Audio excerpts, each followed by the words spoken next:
So as a bit of revision into Euclidean geometry, especially the proofs, right? This is a proof for similarity, and this is a proof that I believe if maybe each day you can try to go through it, it would be assistful a lot, because this proof you can easily forget how to work around it. Okay, so we start off with it. Now we're given that in this diagram, in most cases you're going to be given that the triangles are already similar. Okay, the triangles are already similar, so all you are doing is to prove that triangles that are similar have their sides in the same proportion. You understand me? Right, so how do we do that? The first thing that we're going to do is that you are going to mark off here, right? You're going to mark off here and then mark off there. Then you can call it maybe G and H, right? And then you're going to join here to form a triangle. But mark off G on AB such that this AG will be equal to DE, and then this AH will be equal to DF. So that is what you tell the examiner, isn't it? So you're gonna say, for the construction part, you do write this construction. You say on triangle ABC,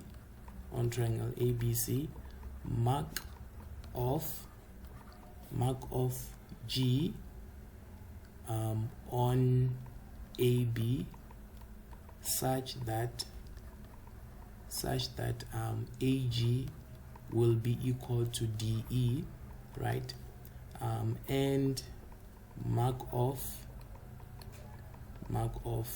H on AC such that AH will be equal to DF. Okay, that is the first thing you tell the examiner. So what we did there, you mark off first such that AG will be equal to DE, then you mark off H on AC, right? You must be very, very specific in terms of where you are marking off, in terms of which triangle you are working on. So I'm gonna highlight the parts whereby you shouldn't forget to include which triangle it is, and then if you are marking off G, tell them that you are marking it on AB such that these two will be equal. And then if you are marking off H on AC, tell them it's on AC, and then such that those two will be equal. So do not forget that. Then after that, you then say to the examiner, join. Now you will tell the examiner that join join GH, as I did here. You see, I drew a line because we want to form a triangle. Now after doing that, right, you're going to prove that this triangle AGH is going to be congruent to triangle DEF. And what are we going to use to prove that? It's Vivian. Remember Vivian from the video on 2D trigonometry, right? Vivian says if you have a side and then an angle in between, remember we had said we can use cosine rule, but in this case you're going to use Vivian to prove congruency. So that means, how do you do that? You're going to say in triangle AGH and triangle DEF, right? Meaning to say this triangle here, AGH and DEF. I can even try to do this to indicate that we're working in these two triangles. Okay, so you then tell them that angle A is common, or you can say angle A is equal to angle D. Why? Because it's given. It's actually given in the statement that those two angles are equal. So it means we are done with the middle part of Vivian. Now we have to work with the sides. Now I can say AG is equal to DE, right? Meaning this is equal to that. Why? Because of construction. We constructed it that way. Okay. Then you tell them AH, right? So we are done with this side. We go to the last side. You tell them AH will be equal to DF. Okay. Then you tell them this is because of construction. Then therefore this means that this implies that triangle AGH AGH is congruent, so you use 3 lines there, congruent to triangle what? DEF. Then your reason will be Vivian, side, angle, side. Okay, then after you are done doing that, if you don't want to write it like this, sometimes you find it written this way. They will say S and then they put this and then that, still the same thing. So after doing that, what do you then do, right? You have proved that these things are congruent. What it means, they are equal in all respects. This means that this angle here, right, I'm gonna try and shade it and then maybe indicate with a black color. This angle here, right, would be equal to this angle here. Understand me? They will be equal. That was actually the main goal. You understand me? Why am I saying it will be the main goal? This is because oh my goodness, let me try to do this real quick just to make sure I'm moving everything upwards. Beautiful, very nice. Oh, very nice. Right, so now that we have proved congruency, you will then tell them that, oh, so this means that angle AGH, okay, AGH, which is this black angle, is going to be equal to angle E. What is our reason? This is from, you tell them this is from congruency. You tell me that is from congruency. Due to congruency, that angle and that angle should be equal, because congruent triangles, they are equal in all respects. But it is important to do that. Why? Because we will then say, but wait a minute, we are saying AGH is equal to angle E because of congruency. At the same time, this angle E, so I want to point out that we are saying this is equal to that. Okay, I want to point out that we are saying this is equal to that. But this is already equal to this one. Why? Because it was said in the question. You see, we already know that angle B is equal to angle E. Why? Because this was given. This was given to us. So if AGH is equal to E and angle B is also equal to E, that implies, okay, that implies that AGH is equal to angle B. Why? Because both of them, they are equal to angle E. Okay, that means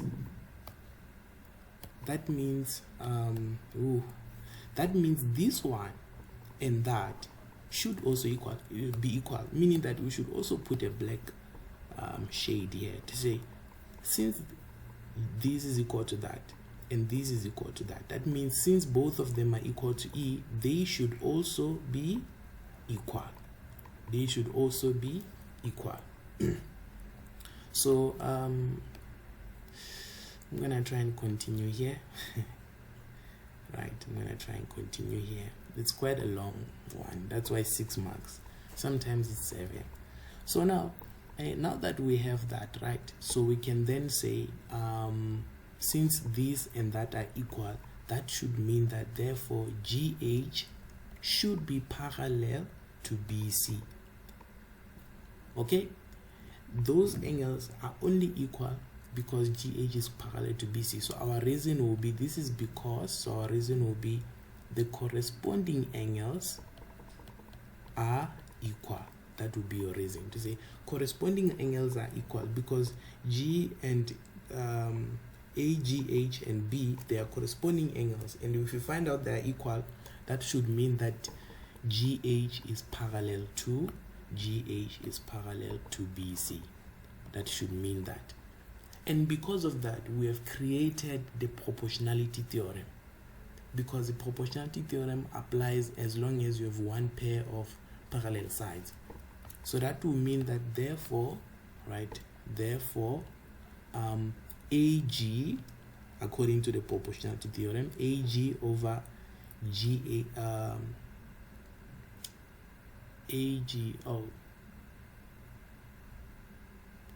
AG, right, over AB, yeah, AG over AB will be equal to AH right? AH over what? Over AC, right? So you'll be comparing these two.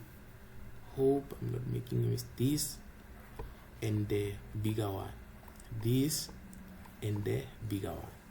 All right, so because of that, right? But remember, since right, AG is equal to DE and AH, we said it's equal to DF,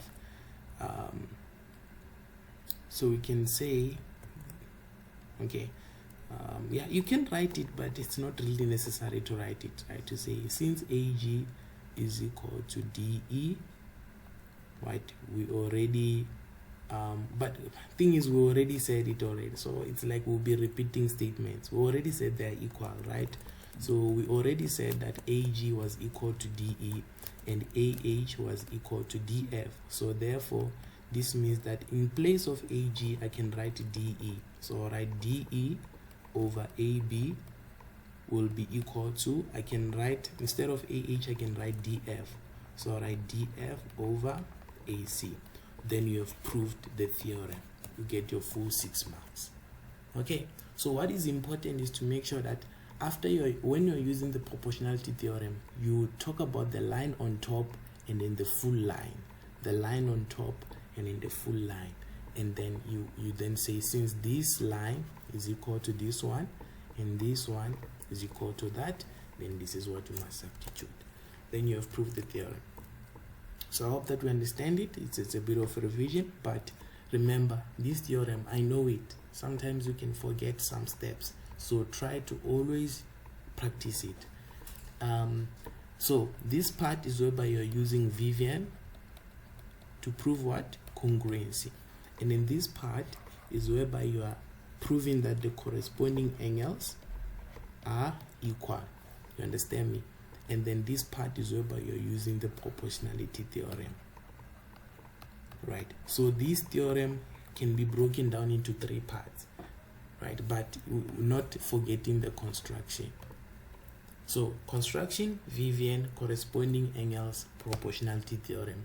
Construction, Vivian, corresponding angles, proportionality theorem. CVCP, that's what you must remember, right? Construction, Vivian, corresponding angles, proportionality, CVCP. So make sure that when you are handling this theorem, remember those parts, right? And then I wanted to show you today, now that I have the opportunity, I wanted to show you the theorem that I didn't prove that can be examined, that I was updated that it's also examinable these days. So this is the theorem here. I'm gonna just try and draw a circle real quick. Just have a nice circle here, and then on that circle we're gonna have some lines. So I can have a chord here, and then on that chord I'm going to have a center, right? Just say the center is there, and then I'm going to have a line from that center, right? And then it so happens that this is O, this is A, this is B, this is C. Now if we can remember, when it was like this, we used Pythagoras to prove that AB was equal to BC, because the theorem says if you have a line from center perpendicular to a chord, that line bisects the chord.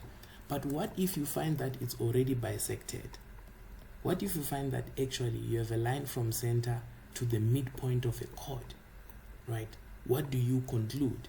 So if the situation is like this, your conclusion would be that OBC must be 90 degrees, or you can say OBA must be 90 degrees. The reason you give here, you say line from center to midpoint of a chord. Line from center to midpoint of a chord is different from line from center perpendicular to chord. If you have line from center perpendicular to chord, it cuts the chord into 2.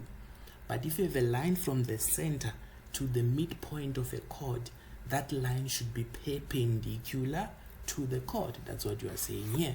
It to say, you're concluding to say OB must be perpendicular to AB.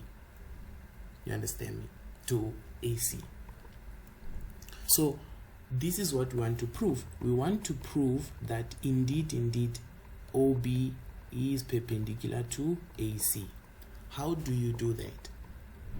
How do we do that? So the way for us to do that, first of all, you're going to say construct.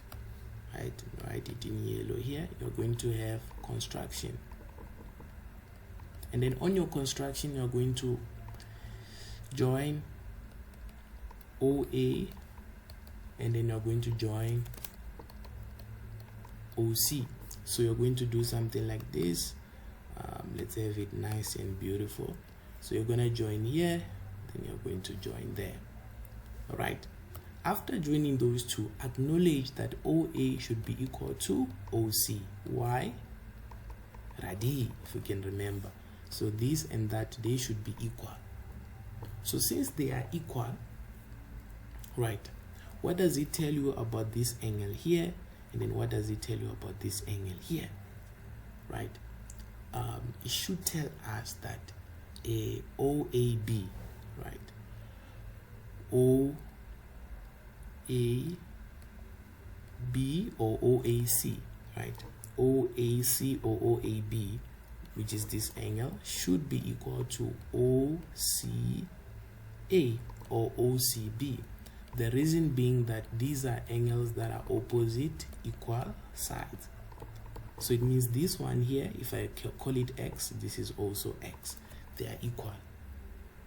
Why is that important? Vivian. We are going to go to Vivian again. Sorry, I like that name a lot. It's a very, very beautiful name.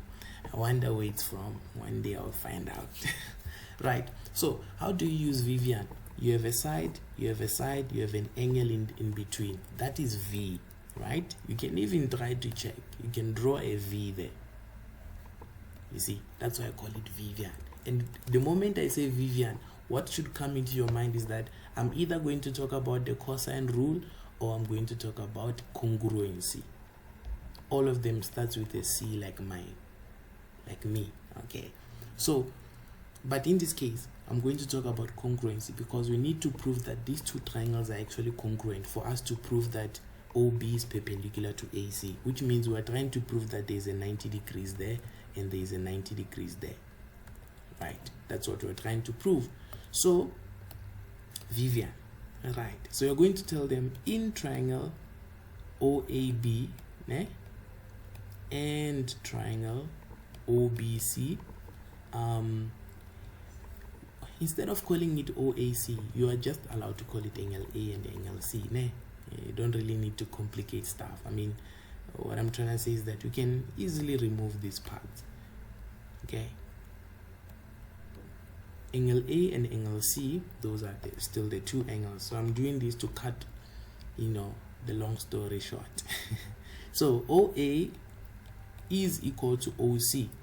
We already proved it above, or rather,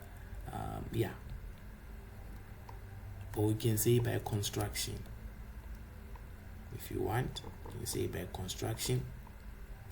And then AB is equal to BC. That one will be given. Then you have your angle in the middle, which is angle A is equal to angle C. We already said that. We already proved above, right? We already proved that above. So therefore, that means triangle OAB is congruent to triangle OBC. Our reason, still remember, side, angle, side. Now we have proved that they are congruent. Now that means that this B1 here, you're allowed to put B1 and B2 to make your life easy. So that B1 and B2 means they're equal. So you're going to tell the examiner that angle B1, it implies that angle B1 is equal to angle B2. What is your reason? From, do not worry, from congruency. That's what you tell them, from congruence, because congruent triangles, they're equal in all respects. Then you tell them angle B1 plus angle B2. When you add them, you should get what? 180 degrees. Why?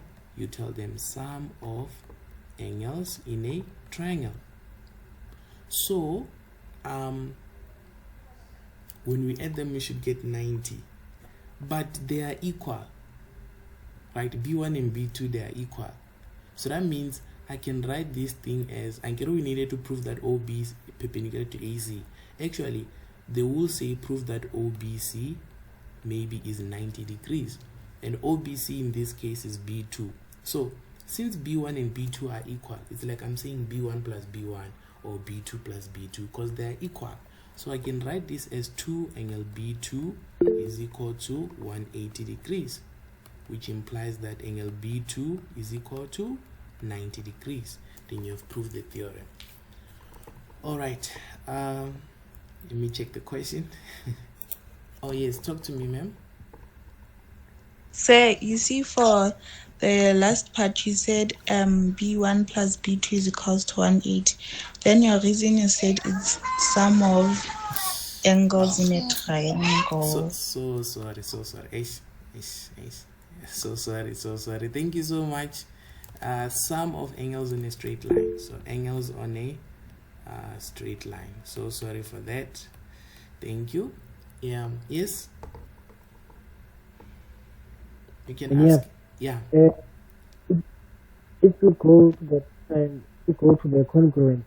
It says sine OAB is congruent to sine OBC. Are we not supposed to say triangle OBA is congruent to triangle OBC?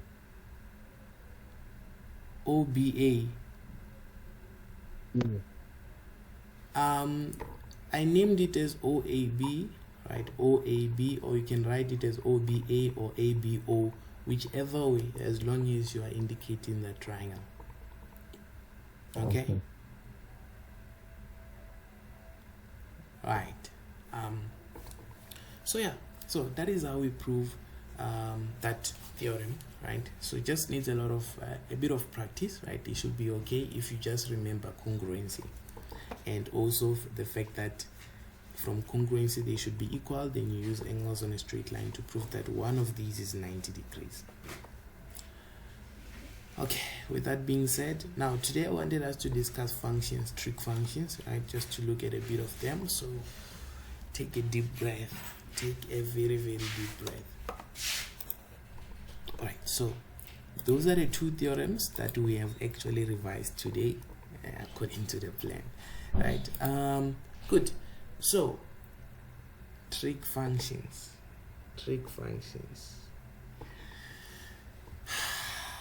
These functions, right, they need you to focus a lot. They can come in very, very nasty. Sorry to use the word.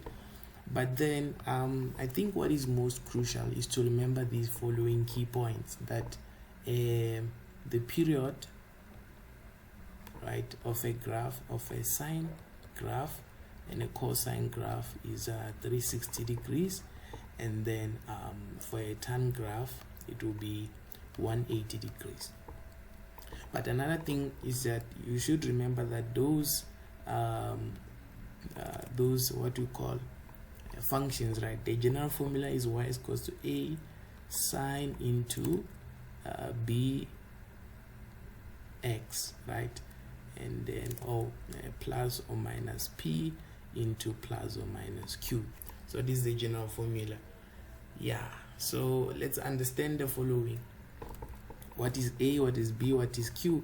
A is your what? Is your amplitude, right? Very, very important to remember that A is amplitude, and the formula to calculate A is the maximum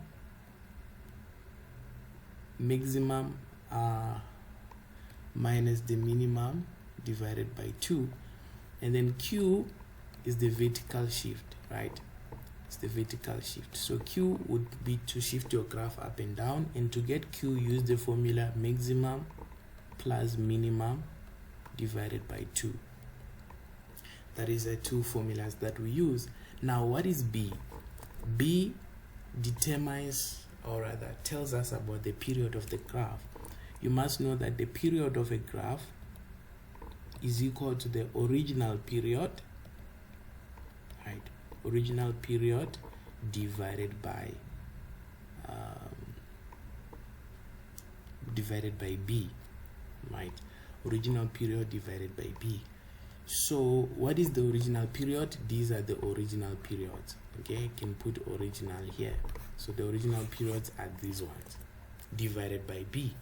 Okay, if you just have these three formulas, you can answer any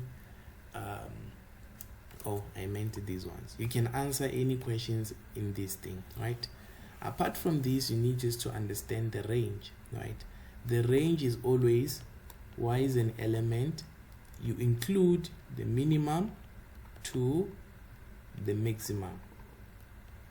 But this is only for sine graph and for cosine graph. For a tan graph, the range will be y is an element from negative infinity to positive infinity. This is for a what? This is for a tan graph.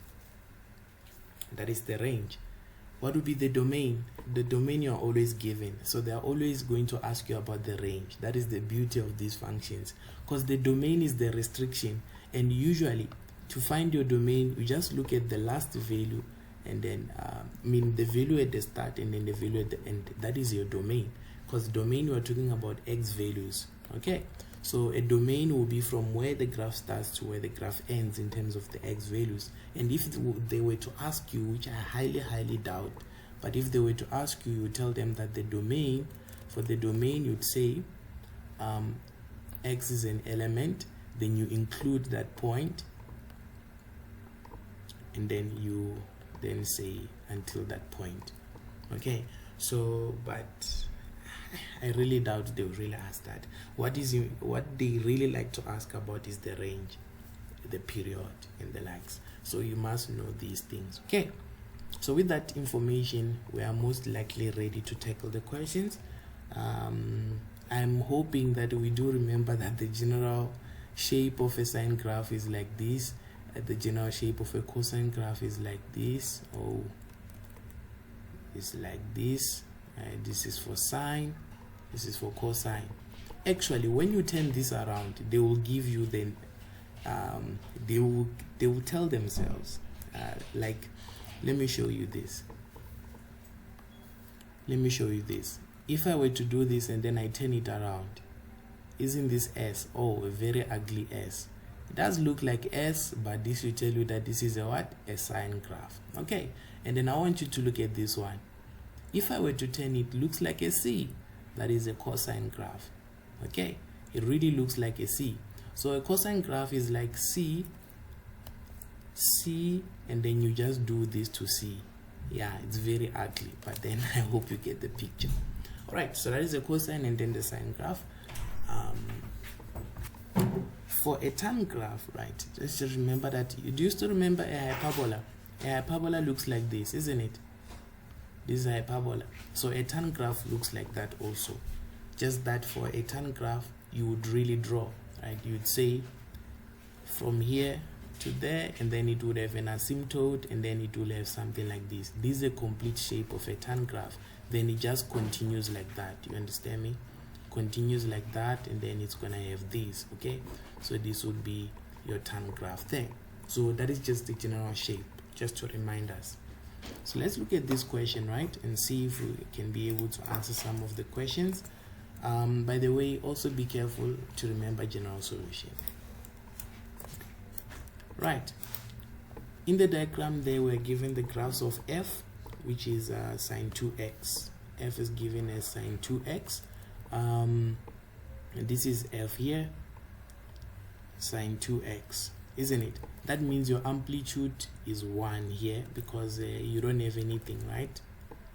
So that will mean that the maximum value here should be 1. The minimum should be -1 because of that sign.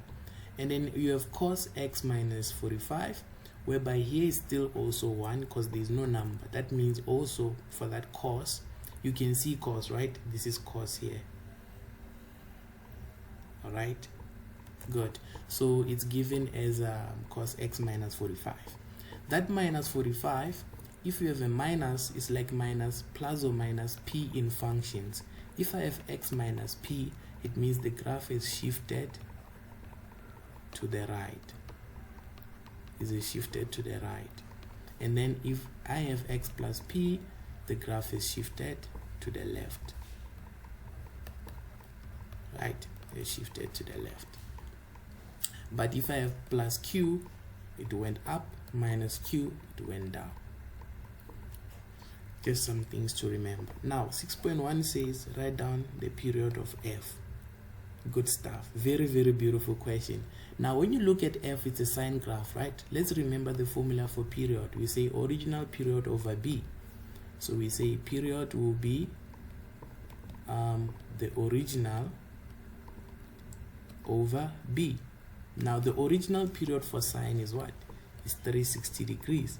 What is your b? The b is the number that will be next to x. The coefficient of x is 2. So that means that the period of f is 180 degrees. It takes 180 degrees to make a full cycle of the sine graph, which you can actually see here. I want you to look at from here, and then we go along with it like this. We follow it there, we follow it there. To make a complete shape, it takes how many? 180 degrees. That is why the period is 180. Then we can go to 6.2. It says determine the x-coordinate of b. Where is b? The two graphs intersected B, C, and D. We are given D, right? So it means D is 165 degrees and negative half. Okay, that means here it's 165 degrees, and then it means here, if I were to, oh nice, if I were to extend this line here, right, it means there I will have negative 1, because it's a point here. The x is 165. Oh, it's negative half, sorry. Yeah, that's what we would have. So now they're saying the x-coordinate of b, this is b here, right? How can we tell what is the x-coordinate there? And it's just one mark, right? It's just one mark. A is given, and then C is given. Where is C? Oh, this is C here, it's 45. C is given as 45 and 1, 45 degrees and 1 and 1. That means if I were to project this down, let me use a pink color. If I were to project this down here, it means I'm gonna have what? I'm gonna have 45 degrees, and then I project to the left here. That means I'm gonna have what there? I'm gonna have 1, which makes sense because we said it's the maximum is 1 due to the amplitude being 1. But it doesn't really mean that the amplitude is the maximum all the time, especially when you have Q, right? Now, right, so what about A? Let's just have them filled so that we can understand what's going on. A is negative 135 degrees, and then you got negative 1. So that means if I were to project A this side, I'm gonna have negative 1. When I project A this side, I'm gonna have what? Negative 135 degrees. Negative 135 degrees. Now how do we get B? When they say the x-coordinate, they want to know how many degrees are here, right? We want to know how many degrees are at B there, because B is made up of that. So for us to get maybe how many degrees that is, right, we can say let's see. So we can actually say this is, what is negative 90 plus minus negative 15? Can you say for me negative 90 degrees minus negative 15 degrees? Negative 75. Perfect. Means at B we should have negative 75 degrees. Yeah, at B we should have negative 75 degrees. Sir? Yeah. So why did you choose 15? Why did we choose 15? Very, very good question. In fact, let me put it this way, okay, for it to make much more sense. We usually use the period to find these graphs. if you are doing physics, if you are doing physics and you did physics in grade 10, we used to have graphs like this, and then on those graphs we used to say this point and this point are in phase, the crest and the crest are in phase, the trough and the trough, I think they are in phase, right? So if you have points that are in phase, we usually to say that is one wavelength. We used to say that is one wavelength. No, I'm not really intending to go to physics. I just want you to understand that points that are on points that are on similar positions on a graph, the distance between them is a complete wave, right? Well, and yeah, if you have your graph. So I want you to look at the following. I'm just gonna try and highlight it, right? Let's maybe move from B here, and then let's go this side, looking at H, right? So the distance between them, like this here, should give us a full period, because that is the shape of a cosine graph, right? We said it looks like a C, so that should give us that. So the period of this cosine graph is 360 degrees, right? And if it's 360 degrees, a full one was supposed to go like this, and then was supposed to go like that. So it means if I were to measure the distance between this one and that, right, I'm going to explain it in two ways. This is the first one. If I were to get the distance between that and that, I should get 360 degrees, because that will be the period of a cosine graph, right? And then this side here, it's like we're just joining half of the cosine graph here. If you can check, it's like we're just joining half of the cosine graph. So that half should be what? 180 degrees. So we can then say the x coordinate at B plus the x coordinate at D should give us what? 180 degrees. Okay, should be 180 degrees. And then we know that at B it's what? It's like not really minding the negative, right? We know that that's 75 degrees plus the 165. Wait, what does that give us? Can you say one? Okay, wait, let's do it this way. Negative 75 plus x at D, which is, oh sorry, we didn't know again, sorry. Yeah, and then, but we knew that this one was 165 degrees, and then you have 180, right? And at B, we didn't know that it was this, right? Please, now, let me just rub it for a bit, just for now, okay? Let's say we didn't know it B, but we want to know what is the x at B, right? At D is 165, so we then say that would be 180 degrees minus 165 degrees. I think it should give you 15. Is it 15?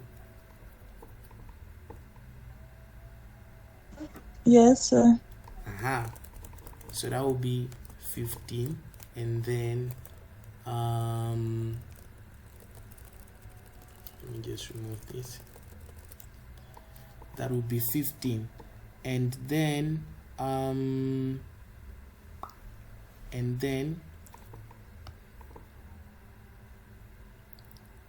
here should be negative 45, because it's the half of sine. I get it. If this one, I get from here to there, I believe you should be 90. Then meaning from here to here also is 90. So in the middle should be negative 45. Then when you say minus the 15, does it give you 75? Yeah, when you draw this line, you should judge that actually this is between negative 90 and 0. So it should be negative 45 degrees. I mean, this is something you can see with your own eyes, right? Because you know that this sine graph here, like this, is a full cycle. So that tells you that in the middle here and here, since it's 90, is negative 45. Then for you to move from here now to there, right?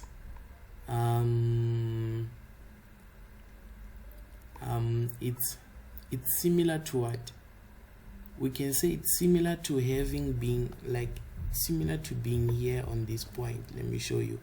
It's similar to being here, and then here you would have what I think when you divide by 2 you should get 135. If you get 135 degrees is no 90 plus 180 divided by 2. Yeah, it should be 135 degrees. Let's look at this, guys. When you look at this, just focus on the sine graph, okay, for now, forgetting about the cosine. I want you to look at the sine graph because that is the one we can see definitely. So look at the sine graph, focus on it. That is the full sine graph there. Right, now since it's a full sine graph, it's 45 degrees here, it's 90, it's 135. Perfect. Now D, they told you that D was 165, isn't it? Look at it, D is 165. So for you to move from 135 to 165, how much did we add? Right, so you can take your calculator, you can say 165 I think minus 135, that will be 30 degrees. Perfect, that will be 30 degrees. Oh, let me go back here. So it means you added how much to move from this point to this point here. Since this is 165, how much did you add? You added 30 degrees, isn't it?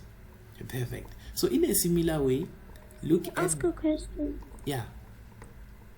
I don't know if this is gonna work, but please correct me if I'm wrong. Yeah. For B, doesn't B and D have the same y point? So having a negative a half? That's true. They do have the same negative half. Then wouldn't you take one of the graphs and substitute the negative a half, then solve for x? Then maybe would you get the 75 degrees? That would be true. Very much true, that if I can say negative a half equals to maybe sine 2x. Okay? Yeah, I can find x values, right? Now, this leads us to the general solution. Do you agree with me? Yeah. So it's very much correct. A general solution, you can use it and then substitute those points. That should give you the points whereby the graphs meet. If you can still remember, yeah, or it will give you all the points that have y value as negative a half. It's just that it's a bit long. You get me? Okay. Yeah, I don't know, maybe for a 1 mark question you can maybe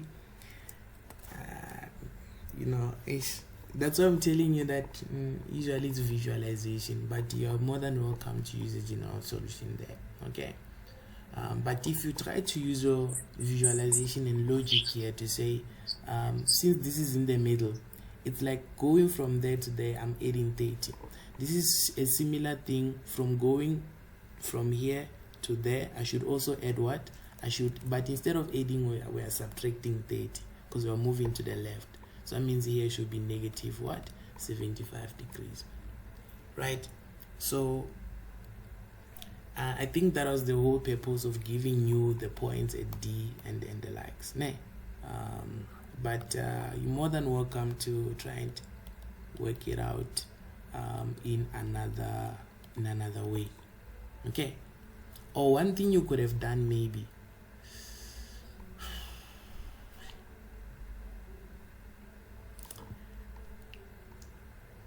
I will maybe look at it again and see if maybe there's an easier clue, understand me, to get it. But so far I can say this part of the graph is similar to this part, so that is why I'm using both of them to get that B there. Yeah, quite a lot. Now 6.3, use the graphs to solve the following for the interval that show all the working. Now you're looking for what? Usually all the questions that are going to be asked, I'm telling you now, all the questions most of the times that are going to be asked at the end here, that will be having something like this and say use the graph. They are going to be the very same functions, just expressed in a different way. You get me? They are going to be the same functions, just expressed in a bit of a different way. What do I mean? If we can check, right? If we can check this one, say 2 sine x, right, times cos x, and then less or equal to 1 over root 2 cos x plus sine x. Doesn't look like anything that is there. However, you can rewrite this. You can 2 sine x cos x. Do you still remember that that is sine 2x, isn't it? Then it gives you the first function, this guy here, right? Then this part should give you that function there, and you can do it by simplifying 1 over root 2, and that will be 1 over root 2 cos x, right? And then you have plus 1 over root 2 sine x. You have cos and sine. You want to go back to cos x minus 45, isn't it? Well, let's remember that if I want cos, remember I should have cos and then sine. 1 over root 2, if I use the 1 1 2 triangle, this triangle here, this triangle here, right? 1 1 2 triangle, root, this is 45 degrees, 45 degrees. Cos 45 and sine 45 are actually the same. So I can write this as cos 45 degrees and then cos x, because cos 45 is the adjacent, which is 1 over the hypotenuse, which is root 2. So I'm allowed to say, where I see this, I can put cos 45. And then here, the same thing. I can say this is what? Sine 45 degrees. You understand me? I can say sine 45 because when you say sine 45 degrees, it is still 1 over root 2. So using that, what can you then say? You can bring it back to that. You know that this is cos, she's a lady, so usually write this as this. And then the first angle is what? You are allowed to actually rewrite this as x and then 45, x and then 45. So I can rewrite it as x and then minus what? 45, cos changes the sign. And then this is what I have. So always simplify it so that it gives you back the functions they're asking you about. That is the whole key. So this is f of x, right? And then this is what? H of x. Then you get what the question wants. The question wants where f is below. I always say this one or this one. In functions, we say below. And then this one and this one, in functions, we say above. In whatever they're going to ask you about. So we're looking for where f of x is below h of x. Now we can look at that using our graphs here to say, oh nice, let me not erase there. So let's just say, maybe I'll just use a pink one to highlight where the solutions are. F is below h where? At this point here. It's below h here, even here, even here, and then there they are equal. Then it starts and continues and be below h again from here to there. So now how can we put that as a solution? Since that is why you needed the x coordinate of b, because they ask that use the graph to solve for the interval. So you say for 6.3 the answer would be x is an element from what? From b. You include at b because they are equal there. It says or equal to, right? Or equal to. So we said negative 75 degrees until what? Until 165 degrees. Until 165 degrees. Then you get your 4 marks. So you get marks for this and then you get marks for that. Right. So please, especially these last questions, that is how usually you deal with them. Okay. And it's important to use construction. You are allowed to construct on these. There are places whereby you are allowed to construct in math, so that you know. Analytical geometry, you are allowed to construct. These things, kind of what is the trig functions, right? Trig functions, you are allowed to construct. Functions themselves, you are allowed to construct. You are only not allowed to construct on a rider when you are working on a rider in Euclidean geometry. but at least IEB students, they're able to construct, but us, we don't really construct on a rider. Okay, so that is what we have there. Then we can also take a look at this. They're asking here that in the graph you have f, which is sine again, and then cos is this one here, which is g. Then they're asking you what is the period of f. This is f here, right? They want the period. When I just have to remember the formula for the period, to say period, right? The period or the new period will be the original one over b. So the original period for sine is 360. Your b there, you see that you have x over 2 inside. You have negative 3 sine x over 2. This can be written as sine half x. So your b is half. We should give you what? 720 degrees. All right. And then 6.2, what is the range? Like I said, they like asking about the range. And then g is there. G, it says that the amplitude is 2. That means the minimum is negative 2. And then the maximum is 2. As long as there is no plus q there. You understand me? As long as q is 0.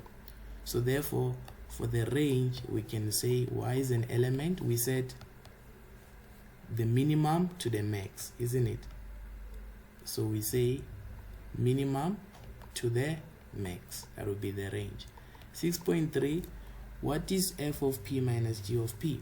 So they are looking for, where is p? Is the turning point of g here. So they are looking for this point. Right, they are looking for the length of that point. This one, because that is where we have p, and then that one. They said, oh, sorry, turning point of p, because there are two turning points, this one and that. So we should look at t, right? And then we want to know this part. We want to know what is f of that value minus g of that value, meaning we're looking for this minus that, the length of that, isn't it? Sometimes, right, when you're looking at this distance here, because remember, for you to get this, right, we must get, these are y values. F of something is y value, g of something is y value. So in essence, we are looking for, if we're looking for the y value here, right, we can call it y2. Then here we know that it will still have p, but we will have y1. If we say y2 minus y1, that is the distance of a vertical line. Okay, y at the top minus y at the bottom. So we need to get that y value there at 2, and then we need to get the y value at 1. But what mostly can assist us, I think, you can't get the y value without having the x value. In this case, we must first of all find out what x value is here. What is that x value? So for you to find it, we're going to need to remember, the mother graphs. You know, in most cases, remembering the mother graphs will assist you, because these questions are usually asked about based on the shifts on the graph. Okay, so the mother graph of a, of a cosine graph, the mother graph is as follows. If I can just try to write it real quick. So we have 0 degrees, 90 degrees, 180 degrees, 270 degrees, 360 degrees, and then the graph usually then goes on to be like this. Yeah, I think it should be like this. Not that beautiful, but yeah. And then here it should be 1. If the amplitude is 2, then it's just the same thing but stretched. You see, so let's just assume here is 2, right? We're taking the stretched one. Now when this thing continues, right, here you're gonna have negative 90, you're gonna have negative 180, negative I'm going to maybe try and do this using two methods again, right? I also want to show another way that you can use to always get the correct answer. So this is negative 90, negative 180, negative 270, and then negative 360. So this thing, when it continues, it goes on to be like this, right? Now if we take it and shift it, right, if we shift it, where it was shifted 60 units where to the right, actually it says minus, so to the right. So that means every point on that graph, okay, every point on that graph shifted to that side by what? By 60 degrees, right?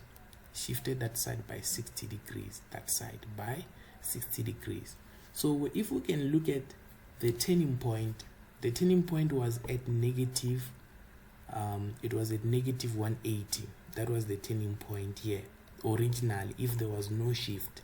Now if you shift it 60 degrees that side, it means you must say negative 180 degrees plus what? 60 degrees. It will now give you this one here, the shifted one.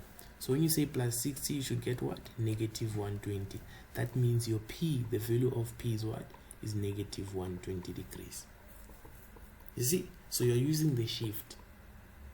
A similar thing could have been applied on the problem we had before, this one. We could have applied a similar thing. Let me show you that it actually also works. Let's look at an original one. Now I want to show you that a similar thing, you can apply it to the one we had. Do you still remember that this one we had cos x minus 45 and we were struggling to find b, isn't it? In a similar way, you could have said maybe the original one was where, but maybe for b it will be a bit difficult, because when you look at the original, b is somewhere just here, you know, so you wouldn't really know that much. So in some, it can, especially those that are dealing with turning points, it's much easier to work with it. But I also wanted to show you a way you can use in terms of using your calculator. Maybe that will be a bit faster. Okay, so what is that? So what you can do, right, you can use the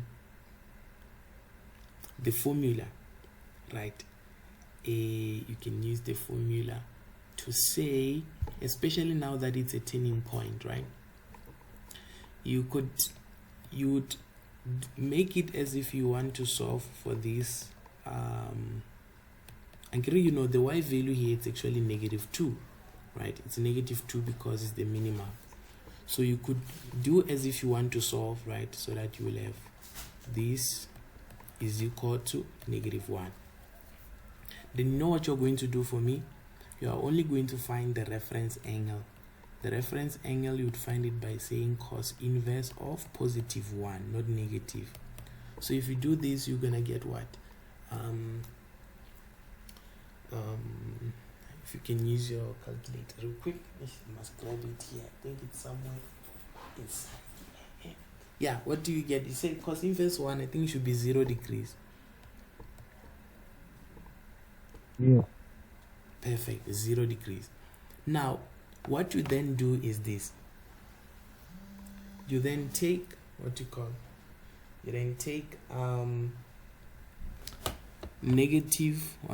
you take 0 degrees, right? And then you say, since you have x minus 60 degrees, you equate it to that 0 degrees. Okay, then now you're going to say your first x value is going to be 60 degrees. Okay, then the second one, you're going to take that 60 degrees, you're going to add the period of the graph. The period of the graph is what? Is 360. So you say plus 360, you're gonna get a larger number. Then you're going to say minus 360. What do you get when you say 60 minus 360? You get -300. And then you keep subtracting that, you get -660. in most cases, some of the x values you would find, they will be along the your domain, right? They will be along the domain. But since this one is not giving you those along the domain, then unfortunately you would have to go to the general solution, right? So I'm just saying this is something that can assist you along the way. Just try to see. And then sometimes maybe you can even say, you can even try to manipulate it, you know, like maybe instead of subtracting 360, you end up subtracting 180, right? Just to see if you can get a point that will be on the graph that will be within the domain you're working with, right? You should get, if you're working with -2, you should get some of the x values that are having y as -2. Then when you choose to say, oh, but I'm getting -120, it should be there. So that is why I'm saying you can even go to a general formula, general solution, and then try to, match those angles you are getting there, right? Like, general solution, you go to the cross and then you get your angles, right? And you match them there. It doesn't really hurt because, for example, if I was writing this and there's 3 marks, it's something I would skip for later on, deal with others, and then after that, come back to it, use the general solution, plug in my x values, and then see if I cannot get a match the one that will be equal to that. That is if we were not able to figure out what is the x coordinate there, right? I hope that is clear. So now that we know this is -120 there, so your answer should be what? Your answer then should be f of -120 degrees minus g into -120 degrees, which will be equal to -3 sine -120 degrees over 2, then subtracted by 2 cos -120 degrees minus 60 degrees. Okay, then you just simply put that in your calculator to get your answer. So that is how we do it. And like I'm saying, usually you're going to need that. If you don't find that, it will be maybe difficult to solve the problems that will be coming. So hence I'm saying dedicate your time to work on it, right? But be as fast as you possibly can when you're tackling these questions. Then they're asking you now, for which values of x is g going to be greater than 0? Greater than 0, we said it's above. So when g is above the x-axis, above the 0 line, which is the x-axis, it's at this point here, within this domain. That's why they're saying from -180 to that, because we should look at only at this domain. So if I have to give the solution, unfortunately again, I must give what is the x value here. What is the x value? You see, I must get to say what is the x value there. So what would be the x value there? And then also I must get what is the x value here, right? I must get what is the x value there. But to get it, like I said, remember the original one, this point is the x-intercept, né? So on the original, the x-intercept is at -90, but all the points are shifted to the right by 60 degrees. So you're gonna say -90 plus 60. If you say -90 plus 60, you get what? You get -30. It means here it's -30 degrees. And then here, this used to be the original, just before 180. Yeah, this was the original y-intercept, x-intercept. Again, it shifted to the right by 60. So you're gonna say 90 plus 60, you get 150 degrees. So that should be 150 degrees here. So we then give you a solution for 6.4.1 as x is an element, but you don't include them, from -30 degrees to what? To 150 degrees, right? And then same thing here, right? But here now it asks about g and the derivative of g. So how do you solve that one? You don't really have to worry. You did calculus, isn't it? So they like to incorporate calculus here. So what you do is that you just draw a tangent to the graph of g. you draw at each point you're going to draw tangents on the graph of G. You don't need a lot, and then you draw tangent on the graph of G, right? So remember that when a straight line is having this shape, the gradient is less than 0, and then when it is having this shape, the gradient is greater than 0. So this question is asking, where is G G positive in the gradient or the straight line having a negative gradient, so that you say positive times negative. Oh, sorry. So it's asking where it's positive, both of them to get a positive one, or where they are negative, both of them. So let's look at this region here. The gradient is negative, and then G is below the x-axis. That means G is also negative. So this is this region there is part of the solution.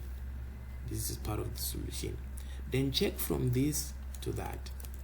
The gradient is positive. That means the derivative is positive. Okay. Then you say, but when you look at from here to there, G is below, so we cannot include this part. But here, G is above, so we can include this part. Okay. So we definitely can say this is part of the solution. Then when you look at here now to there, what happens? The gradient is negative. The derivative of G, it means it's what? It's negative. And the gradient is above, the graph is above. So if the graph is above and the gradient is negative, we're getting negative, which means it's not part of the solution. When you look at here, the gradient, the pink line, the gradient is negative. That means the derivative of G is what? Is negative. And the graph is below. The graph is below. The graph of G is below the x-axis. It means G of x is also negative. That means this is part of the solution. So you then just name those parts, but you must get the x coordinate for here first, right? It's in the middle of negative 30 and 150. So what you simply do is that you say negative 30 plus 150 divided by 2, because it's in the middle. So you say negative 30 plus 150, then you divide by 2, you should get what? 60 degrees here, right? Then you can name your solution to say, therefore, its x is an element, right, from negative 180, right? Negative 180, none is 0, ne? So you can include it to say negative 180 to what? To negative 120. But don't include negative 120, because at negative 120, remember the tangent will be like this. And once a tangent is like this, its gradient is 0. And if you say 0 times any value of G, you get 0, and it would not say or equal to 0. So we don't include that point. So we use this, and then we say again, or, right, we use union to say again from negative 130. We also don't include it because it will give us 0 when you multiply them, to 60 degrees, isn't it? Then we don't include it. And then you say again union to say again from 150, we don't include it until 180 degrees, and then we include it like this. Okay, quite a lot. They are a lot of work, these functions, but they should not really scare you that much, okay? Because you are just dealing with x coordinates. The most important thing on these functions is dealing with the x coordinate. If you are able to get the x coordinate, then you are able to solve all the problems, right? So let's remember that whenever they're talking about the derivative, they're talking about a gradient, and you just draw a tangent to the graph. If the shape is like this, it means the derivative is less than 0. And if you can remember from calculus, this means the graph is decreasing at that point. And then when it's like this, the graph is increasing, right? So when you are looking for when the graph is not necessarily when the graph is decreasing, but we're looking when the shape is just giving you a negative gradient while the graph is also below the x-axis. Because if the graph is below the x-axis, it means the graph would be less than 0. Okay. All right, so more practice on this, and then I believe you should be okay. Just one last more on that, right? We have to tackle these questions. Now we have a tan graph here, right? And then this tan graph is sketched. Sir? Yes, ma'am. So I cannot see the screen. Okay, good. So 6.1 says write down the equation of the asymptote in this interval, right? From negative 135 to 0, meaning from here to there. Write down the asymptote. Now the asymptote is that line that a tan graph is approaching but never touches. So in this case, you can see that it is actually this line here, whereby the graph is trying to touch but it cannot. It's approaching it but it's not really touching it, right? So that asymptote would be the equation for 6.1.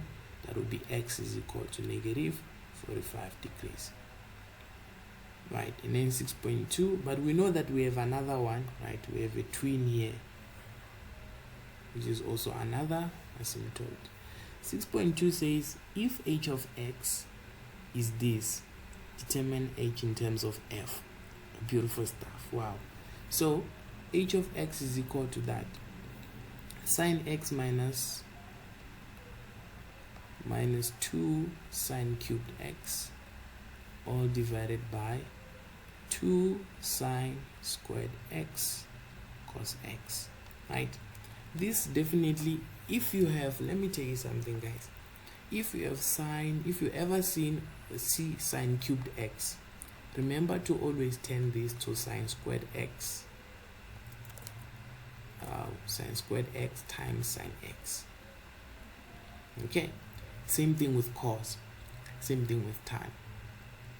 But tan usually means sine over cos. But yeah, same thing. You're still gonna do the same thing. If you ever find sine 3x in a question, please turn this to sine 2x plus x. Same thing with cos. I hope that is clear. Same thing if I were to give you sine 5x. If I were to give you sine 5x, please turn this to sine 4x plus x. Then when you expand it, it should give you sine 4x cos x, and then plus cos 4x sine x. Then after that, the 4x, please write it as sine 2 into 4x, so 2 into 2x, so that you know you can use the what? You can use the double angle formula. Same thing this side. So just remember that. Now here it means I have sine squared x times sine x, isn't it? So I can take out a common factor as sine x. But how do I take out a common factor? If you can remember, we write the very same thing. But then we say sine x is common, so you divide by that one that is common. Very, very useful when you are doing algebra. And then you take out that one that is common again, right? Then you multiply by it. And in this side you have sine squared x and then cos x. We want to go to tan, because f is tan, isn't it? So that means I must fight to have, on top I must fight to have sine, on the bottom I must fight to have cos, because tan is sine over cos. That means this guy here, I must turn him to the one with cos, which means I must write this as what? As 1 minus cos squared x. You understand me? Cos squared x.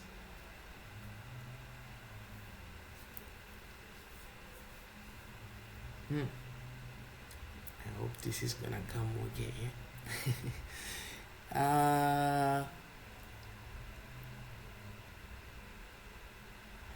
Okay, let's try. Let's just hope for the best. Right, so now you can say now on the top you have sine x 1 minus 2 sine squared x. Then here you can multiply maybe inside to say you have 2 into that, so this will be 2 minus, or maybe we can write it as, or maybe we should have left it there, you know, sometimes you don't have to rush to convert these things. Wait, I'm getting here you had sine squared x and then cos x, right? Yeah, maybe we could have left it there. Let's just leave it and say, okay, 1 will cancel 1 there, so that you have 1 minus 2 sine squared x all divided by what? 2 sine x cos x. Now this part here, you know that that will be hey, that will be cos, right? That will be cos 2x, and then the bottom part it will be sine 2x, because this is the identity, not the double angle formula. So okay, so it's giving us cos over sine, whereas we wanted sine over cos, but it's giving us cos over sine. This means that h is 1 divided by f of x, is 1 divided by f of x, because you must remember that f of x, and get f of x is sine x over cos x. So if I say 1 divided by f of x, I mean that you're gonna have 1 divided by sine x over cos x, which means you're gonna have 1 multiplied by cos x over sine x. That will be your h of x, which is this part. All right, so that should be f there, right? So it's just it's a bit of manipulation. But another thing I wanted you to realize is that sometimes you shouldn't rush maybe to change stuff, especially in identities, because this is like more of an identity. So don't rush to really change stuff. You know, just take it one step at a time so that you see what you are getting there. Right. And 6.3, determine the equation of P in its simplest form if the graph G is translated by moving the y-axis 45 to the right. We want the equation of P. Which one is P? Okay, I think it's P of x. If G is translated by moving the y-axis 45 degrees to the right. So here is G. It's a sine graph that is moved 1 unit up, right? Because you can write it as what? Is G of x is equals to sine 2x plus 1. So you can see that it's, remember the 2 shrinks the amplitude. Sorry, the 2 shrinks the period, and then after that it was then moved up. So we're just looking at what happens to the mother graph. To better understand this, it will be very much wise for us to have like time to revise grade 10 functions, you know, and get to remember what does A do on the graph, what does B do, what does Q do, so that you know these things are much more understandable. But that is what we have. So we're shifting it, translating it by moving the y-axis 45 to the right. So it means this y-axis here, we're going to move it 45 degrees to the right. That means the y-axis is now here. Let's try to draw it there, maybe the pink, not pink, red maybe, right? So the y-axis is now this one. If this is your y-axis, what will be the new graph? So what we did here is that actually by moving the y-axis to the left, right,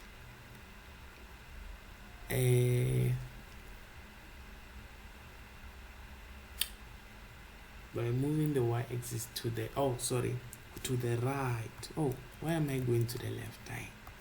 We are moving this y-axis to the right. And if we move the y-axis to the right, it means now the graph now should start here, right?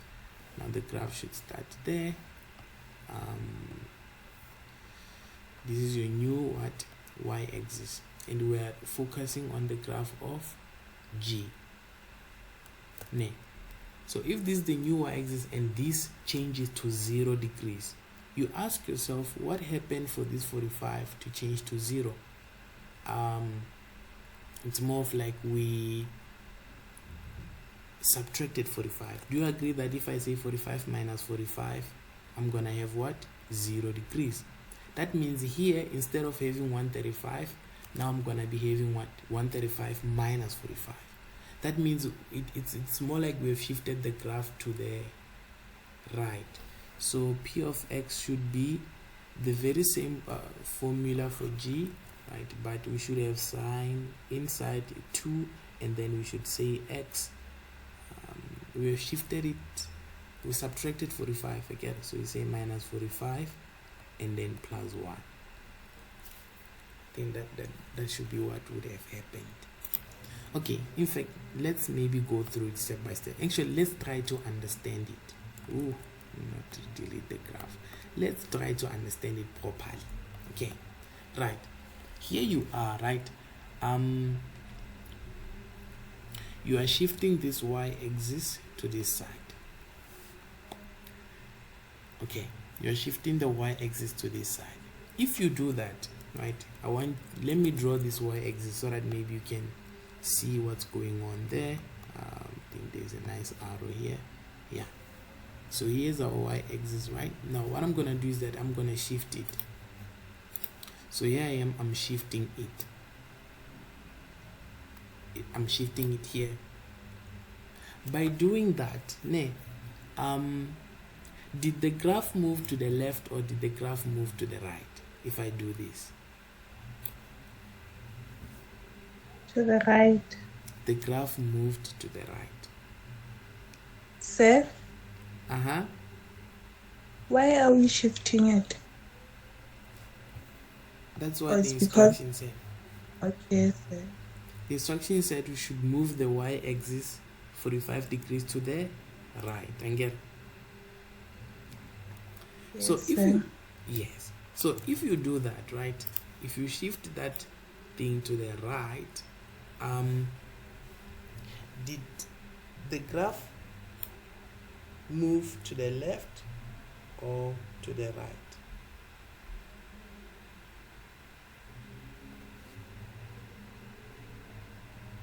Look at it properly.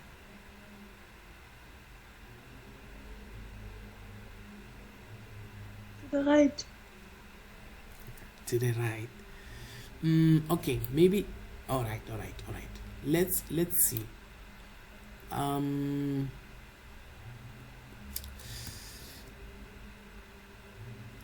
Okay.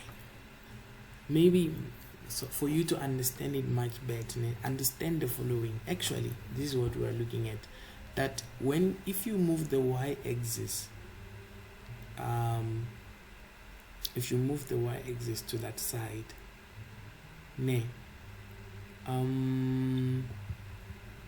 if the y-axis moves that side, your graph, right, your graph would have shifted to the right, to the left. The graph, your y-axis is gonna go that side, but the graph is going to, your y-axis is gonna go to the right, but the graph is going to shift to the left. Whew. Is it difficult to visualize? If I move this,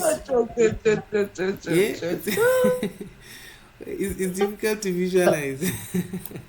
But sir, now I think I get it. Yeah, sir, so it's vice versa or opposite. It's vice versa. If your y-axis is the one that is moving to the right, the graph is moving to the left. And then if the y-axis is moving to the left, the graph is moving to the right.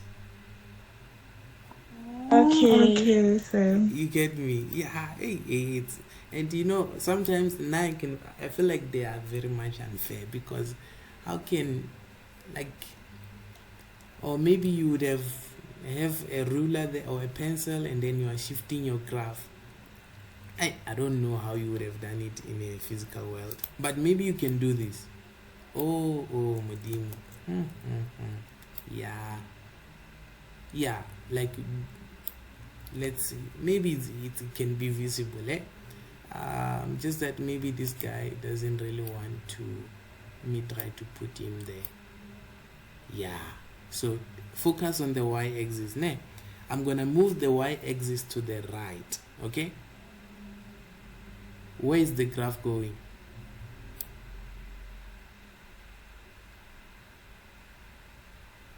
Talk to me, guys. Okay. Talk to me. To the left. Born. Yes. Look, this is the y-axis. This is the y-axis, right? I'm shifting it to the right. I'm shifting it to the right like this. Where did the graph go? To the left. To the left. Good. And then if we keep it at the original position, right? I'm gonna shift the y-axis to the left. Where is the graph going? To the right. To the right. So they are opposites of each other. For you to move that y-axis to the right, you must shift or slide the graph to the left. Are we clear? Sir, Mm-hmm. so what happens to the sign on the Q in the formula? The Q is not changing because the graph is not shifting up and down. We are only looking at the horizontal motion, shifting it left or right. So Q does not change. Okay? The one that's going to change is P. It's P. That means for G of X, let me try to use a white one. That will mean that for G of X, actually we should have, I think I had made a mistake. We should have 1 plus sine into, this is 2 right now. X is being altered, or you are changing, shifting X. So if you are shifting the graph to the left, remember you use plus, right? We talked about this, remember, plus. So that's why you must say plus 45 degrees. When you're shifting the graph to the left, you use plus. When you're shifting it to the right, you use minus. Okay, because you're focusing on the graph. Then you can simplify it if you want, right? You are allowed to write it like sine into 2x plus 90 degrees. Okay, you're more than welcome to write it like this, which you can also write it as 1 plus cos 2x plus 90. 2x plus 90, 2x plus 90. It's like you are having something like this. Wow, it becomes quite interesting. It's like you have 90 degrees plus 2x. Then you can rewrite this as cos 2x. Right, cos 2x. Then this will be your graph there. That's your new graph. Quite interesting. Yeah. So that is what we would have there. But even if you leave it maybe here, but try to simplify if something like that comes up. Now they say determine the values of x for which tan 2x and then into that for that. You see, now I want you to remember what I said, that the last question usually is going to be the graphs you have. They're just putting them in terms of writing it fully instead of saying f or g. Tan 2x is in it f. It's f of x times this. Now you see, now they have minus. That means on g there we have minus. And how did we get that? Right, now you must ask yourself, how did I get that minus? So that means you must go back and try to simplify things first, right? So you can say, since g of x is 1 plus sine 2x, for me to have minus there, I must divide everything by -1 by -1 by -1, so that I have minus g of x is equal to minus 1 minus sine 2x, which now becomes this. So this means you have f of x times negative g of x is less or equal to 0. Now if you divide by negative both sides, you should get that f of x times g of x is greater or equal to 0. Remember, when you divide by a negative, because you are dividing by a negative 1 there, let me just take this side so that we can show that. So remember, you are dividing by a negative 1, dividing by a negative 1. Because it's a negative, the sign will change. And do not underrate that statement that when you're dividing by a negative, the sign should change. Don't make a mistake of when you're dividing with a plus here, then you change the sign. I know sometimes you can get used to it, to say, I know I'm going to divide by negative and sign is going to change. But let's remember that sometimes you can divide by a positive and the sign should not change, right? So this is what you have. You're just looking for where f times g is above the x-axis, meaning where this is positive or both of them are negative to give us a positive answer. So meaning where they are both above the x-axis or both below. So that would be where this is off. Yeah, this is the solution here. So it's this part, right? This x value here, they are both of them. It doesn't start there. Wait, it starts here at negative 90, whereby both of them now they are above. So this is part of the solution here. Both of them are above. Oh, but we should not include the asymptote. So it's only happening until the asymptote there. Now, at this point, this is below, this is above. It's not part of the solution. Then we start here again until this asymptote. So meaning another part of our solution is here. Right? So we have said from this side, that side. And this one is not part of the solution. This is above, this below, so it's not part. But then it start again here, right, whereby both of them are above. So it's three points. So to get that answer, then 3 marks. No. Okay. So to get that answer, we can then say x is an element. X is an element. From what? Negative 90 degrees, right? And we are going to include it because they said or equal to 0. So we're going to say at negative 90 degrees to 45, negative 45, but you don't include it because it's an asymptote there. Then you say again from 0 degrees until what? Until 45 degrees, and then you don't include it. Then you say again from 90 degrees 90 degrees until 135 degrees, you include 135. Okay, so that will be your solution there. So I hope from that you can see that, especially the last questions there, they like to go hard on them, right? So because they will give you a lot of intervals, but what is important is to practice interpreting these questions, right? You just do a lot more past papers, then you should be okay, right? If possible, you can rewatch this, go through it, maybe at a slower pace, right? And then try to revise that. So that is it from me today.